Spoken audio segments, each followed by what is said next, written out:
ಏನು ಹೊಲಗಿದ್ದೇನೋ ಒಂದು ಇದ್ರ ಕೆಲಸ ಮಾಡಿ ಏನಲ್ಲಿ ಹಾ ಮತ್ತ ಏನ್ ಮಾಡತ್ತಿದ್ದಲ್ಲಿ ಮತ್ತೆ ಹೇಳ್ಬೇಕೇನು? ನಿನ್ನ ಹೆಸರೇನು? ನೀನೇನ್ ಮಾಡ್ತಿದ್ದೆ? ಕೆಲಸ ಮಾಡ್ತಿದ್ರೆ ಸುಮ್ಮನೆ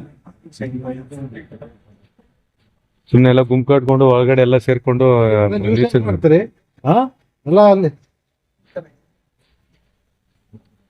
ನೀನು ಮಾಡ್ತೀಯ? ಕೆಲಸ ನಿನ್ನ ಹೆಸರು ಏನೇನು? ಹಾ ಅಲ್ಲೆಲ್ಲ ಕೂತ ನ್ಯೂಸೆನ್ಸ್ ಮಾಡೋದು ತಪ್ಪದು ಗೊತ್ತಿಲ್ಲ ನಿಮಗೆ? ಹಾ ನೀನೇನ್ ಮಾಡ್ತೀಯ? ಏನ್ ಕೆಲಸ ಮಾಡ್ತೀವಿ? ಅಲ್ಲೇನ್ ಮಾಡ್ತಿದ್ವಿ? ಹಾ ಬೇರೆ ಕೆಲ್ಸ ಇಲ್ಲ, ಅಲ್ಲಿ ಅದೇ ಜಾಗ ಬೇಕಾ ನಿಮ್ಗೆ? ಅಲ್ಲಿ ಇನ್ನೊಂದ್ಸಲ ಏನಾರ ಲೇಔಟ್ ಆಗೋದು ಕೂತ್ರ ಇನ್ನೇ ಚಂದ್ರ ಎಲ್ಲ ಕೆಲಸ ಮಾಡ್ತಾರೆ ಮತ್ತೆ ಬೇರೆ ಕೆಲಸ ಮಾಡ್ತೀನಿ.